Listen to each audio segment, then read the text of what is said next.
একঘেয়ে রেসিপি আর খেতে ভালো লাগে না, তার জন্য বানিয়েছিলাম আচারি পটল। পটলগুলোকে ছাড়িয়ে এইভাবে চারদিক দিয়ে চিড় খাইয়ে নিতে হবে।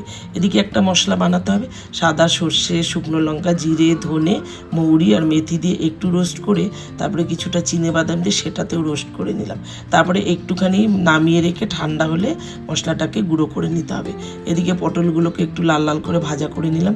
ওই তেলের মধ্যে এই 2খানা টমেটো পেস্ট করে দিয়ে দিয়েছি, 1 চামচি আদা বাটা দিলাম, একটুখানি স্বাদ মতো নুন, আর এদিকে মিষ্টতার জন্য দিয়ে দিলাম গুড়। আর যেহেতু আচারি তার জন্য কিন্তু গুড়টা ব্যবহার করলাম।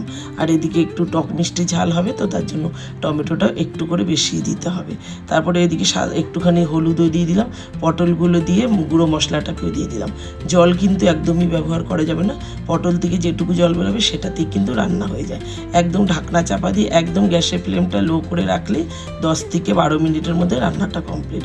কেমন লাগলো জানিও, বাড়িতে কিন্তু ট্রাই করতে পারো, দারুণ টেস্টি হয়েছিল।